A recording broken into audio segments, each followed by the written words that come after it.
Welcome to Elliott's PT podcast. I'm here to help you find your balance and live your best life guilt-free. I don't believe there is a one-size-fits-all approach for health and fitness. We're all different and we need to find out what works for us. I'm passionate about helping people make realistic, long-term lifestyle changes that they will stick to and they will take with them forever. I don't believe in crazy diets or short-term fixes. We all need to live and find a perfect balance in diet and exercise that suits our individual needs. I want to help you find your exercise mojo, feel great and achieve wonderful things. Here is Elliott's PT podcast by Renae Elliott.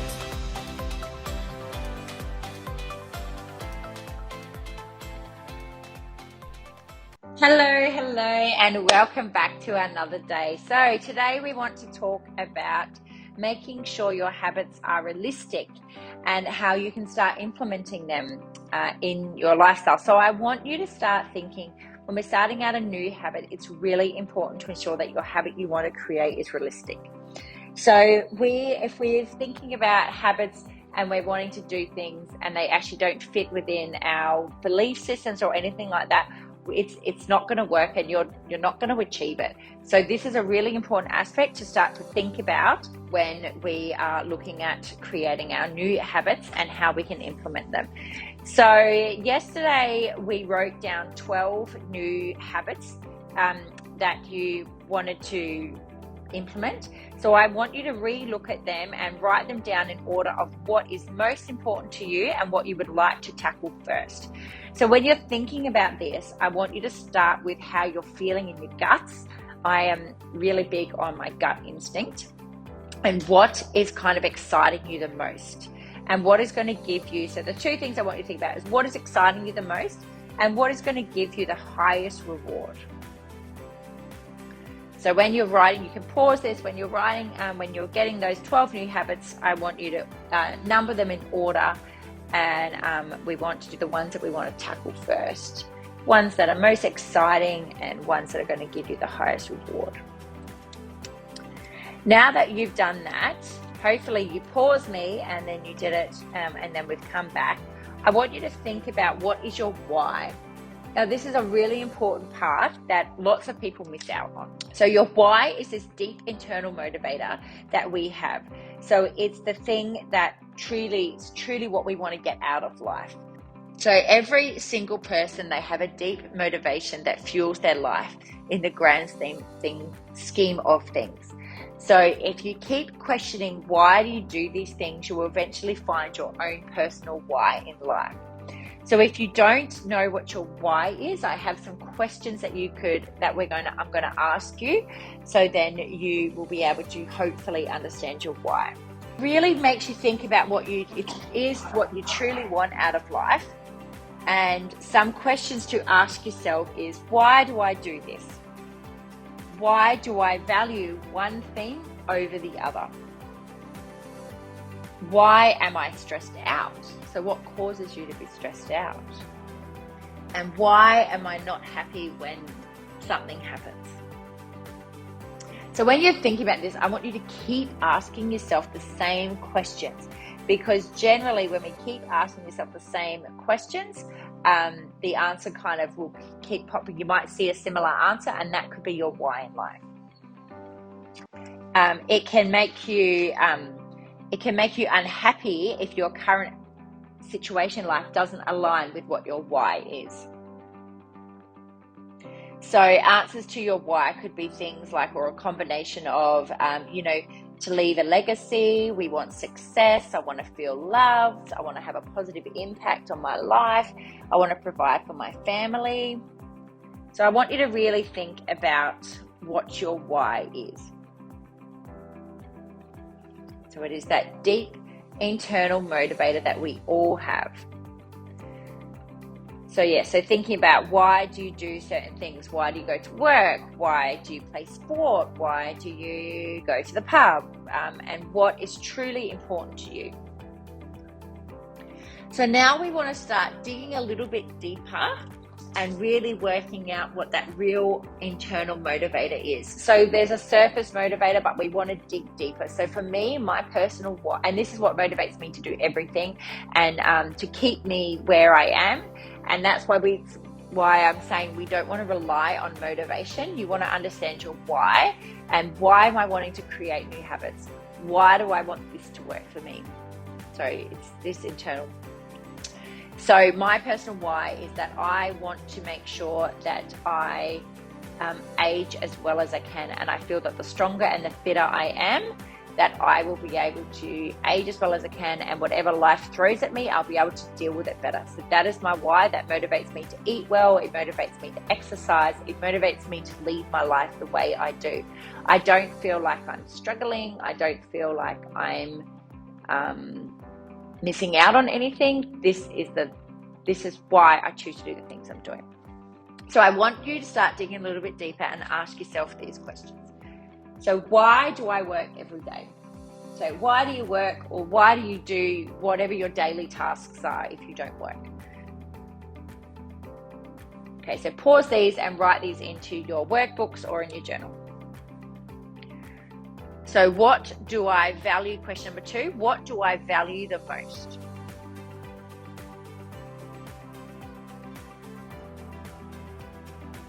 Question number 3, would you like to have an influence on the world? If so, why? If not, why not?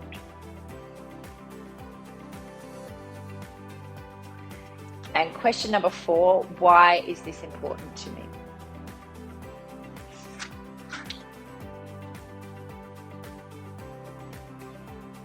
So finding out your why is really important, because you're more likely to be happier the way that you're living your life if it's all aligned with your purpose.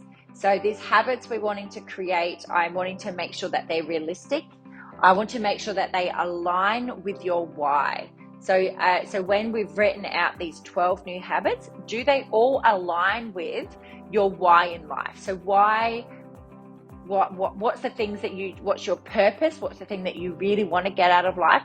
And creating these new habits, are they all aligning together? If they're not aligning, then maybe this is not the right habit. Again, there is no right or wrong. Maybe this is not the right habit for you, and maybe this is something that you need to reconsider. The habit that you are looking to create, because if it's not aligning with what you actually truly want, then you're not going to want to stick to it. You're not going to want to get past the hard parts. I have people that set goals, like let's say if you set a goal for running a marathon, but you hate running, then it doesn't really align with anything. So you're not going to want to train for it. You're not going to want to go the distance. You're not going to want to get through it when your body's totally fatigued, because that's not really the driver there. So think of another habit that you'd want to create. Okay, so I quickly want to go through another important aspect, and making sure that all this stuff lines up, is understanding your belief system. So your belief system is an invisible force behind our behavior, and together with other factors such as personality, your genetic setup, it's one of the strongest forces that affects any decision we make.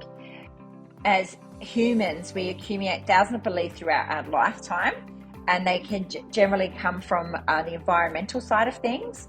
And you might have heard of the nature versus nurture debate, which is that if human behavior is driven primarily by genetic factors or from the environmental behaviors.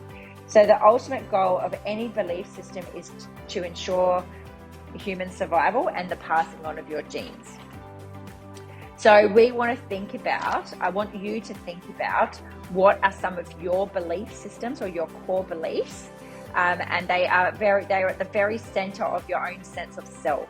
So these beliefs are so central to who you are that putting them into question would mean that you even start to question who you are at the core of your being. So this could be your cultural differences, anything like that. So a disruption of your belief system is your chance for growth. So if you're ever in a stage of your life where you feel lost or confused or anxious, it could be just that your belief system is restructuring itself due to things that you've experienced. So for most people, their belief system is an invisible tool that's influencing their behavior without them noticing. So when you can become more aware of what your beliefs are and how they affect your behavior, you can be shaping how your belief system develops, and your new habits will follow. So some people have had belief systems that they didn't even realize those beliefs were instilled. So some things could be like no sex before marriage. There could be the only way to be successful is to go to university. You have to work really hard to earn money. You can only see a GP because they don't believe in a naturopath. Things like that. So there could be things that you've been brought up with that you didn't even realize were your belief system. So let's say you had parents that showed no public affection. So you were brought up thinking that's not a good, you don't show affection in public, and then you meet a partner and your partner wants to hold your hand and give you a kiss in public, and you feel really, really uncomfortable about it, and you can't even work out why that makes you feel so uncomfortable. Well, this is because this is a belief system that you've been brought up with that you probably didn't really know. And it makes you feel uncomfortable because there's no right or wrong. It's just understanding what is some of your belief systems and how are they influencing you. And when we are thinking of our new habits, are they all aligning together? So are they aligning with our core beliefs? Are they aligning with our real why? And we want to make sure they're all aligned. So I want you to just take some time and think about what are your 12 habits that you're looking to create and that we're going to look to create over the next 12 months. Are they aligning with your belief system? Are they aligning with what your why is in life? Now, I know this is lots of stuff to take in. So pause me along the way and take time to answer these things. So when we've got our habits, we need to make sure that they're realistic and they align with our life.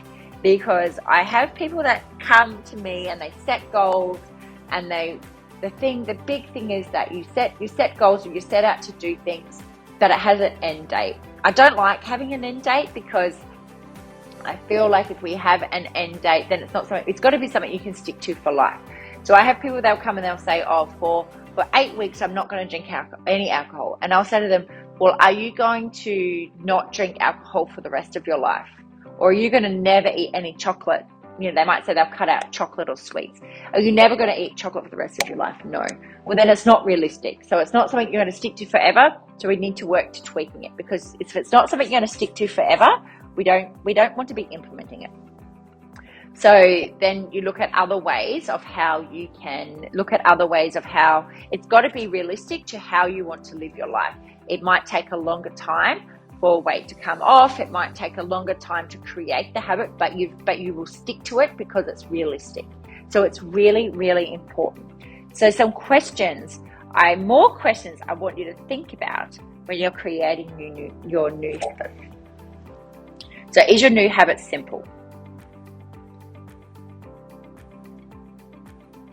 So I want you to write this down. Number 2, is this something that I want to do for life? So again, if you were choosing to be running marathons, do you see yourself running marathons for your whole life? Do you want to be doing something this for your whole life? If it's not, then maybe we need to be thinking about, is this realistic as to what we really truly want? And is it, again, aligning with everything? How can this fit in with my family? It's really important. It's got to work for you and it's got to work for your lifestyle. Everything will work. It's making sure that it works and fits in with your family. The last question is, I want you to think about, what have you done previously? Now, this is a big one. So what have you done previously? I'm going to use weight loss as an example, but I want you could use it for any habit that you have or anything that you would like to create. So what have you done before? What things have you tried? What worked and what didn't work? So if we are trying to repeat the same thing that we've done before, that didn't work. It may have worked in the short term, but it's not worked in the long term. Then you need to do it a different way, because you see people that try different diets and the diet works, or they might lose a certain amount of weight quickly, they might lose it, but then you put the weight back on. Well, that diet didn't work because you put it back on. So we have to think about, what have you done before? How did you go about things before? What worked really well? What didn't work? So we don't want to be, what's the quote of insanity? Doing the same thing over again and expecting a different result. We have to be different. We have to be different to what you've done before. We have to be realistic. So make sure that it's realistic. And if you're repeating the same thing you've done before that didn't work, then how is it going to be different from last time? So why did you do something and why did it not work? Was it something that was too restrictive? Was it something that wasn't realistic? So I want you to really think, what have you tried before? What didn't work? And how can you make sure that you're not doing that same thing again? Okay, so now that you've created your plan, so we have your 12 steps, we put them in order of how we're wanting to implement them. And we understand our why, so we understand what's the real motivator here, what's the internal motivator, because that's the thing I want you to be reminded about all the time, because that is our driver. And you're not going to understand your why by copying someone else's. There is no right or wrong, it's what's unique to you. It's what's unique to you, and that's the thing. My husband used to smoke, and I kept asking him to stop smoking if he would quit. Now he tried to quit for me, but he didn't stop. He didn't quit because he was doing it for me. He wasn't doing it for himself. When he made the decision that he wanted to stop smoking, he quit. So that's what I'm saying to you, where you need to have that. You understand what your belief system is and what your why is. Now, when we're thinking about our habits, we've talked about this before. So we talked about the things that we need the habit loop and the 3-part process. So that was the cue or the trigger that tells your brain to go into automation mode, the routine, which is the behavior itself, but doing it repeatedly, and then the reward. So making sure you're giving your reward. So I want you to think of the 3 R's when we are looking to implement our new habit. We're wanting to think of the reminder, the routine, and the reward. So reminder to start it, keep your routine up, and rewarding yourself. The key thing is habit stacking. So we've already thought about a habit we already have that we could stack our new habit with. Okay, so I want you to pick a date, and we are just going to start. There's no right or wrong time. There will always be something that's going to hold us back. So we are going to pick a date, and we are just going to start. Okay, and we are choosing a date, and we're starting, and it doesn't matter what happens, we're starting on that date. We are, from our 12 habits that we've chosen, you've stacked the ones that excite you the most. We are going to our first one, and we are going to work on one habit at a time. Yes, this will take longer to achieve, but we are ensuring that you create your new habits and you stick to it by doing one thing at a time. So we are going to start off at 1 month, and we are going to start off 1 month with one habit at a time. So we could start off in January, you've got one habit, and then in February we'll stack on another habit, and we're going to continue doing the same thing with the 12 habits until December. And then at the end of the year, we're going to create 12 new successful habits in your life. Okay, so one thing at a time. There will be bumps along the way, there always is, but we go back to always thinking about what our habits are. So creating the habits and sticking to the habit. All right, so I want you to have in your journals, I want you to have picked a date of when you are going to start your first habit. All right, I want you to pick your date, and I want you to post it in the group or email it to me. Okay? All right, I know we have gone through a lot today, lots and lots for us to go through. And make sure if you have any questions you ask me, I'm here for you, and I'm looking forward to hearing how you're going. Thanks for listening to the Elliott's PT podcast. I hope you have been able to find this information of use to you. If you know someone who might enjoy this podcast, please share it with them. And ensure that you subscribe so you can be the first to know when new podcasts are released. If you have the time to leave a 5-star review, that would be amazing, and it would be greatly appreciated. If you do so, please screenshot and share onto any of our socials and tag us. Then email the screenshot to hello@elliotspt.com and we will send you a free gift to your inbox. Thanks so much. Have an amazing day. Speak soon.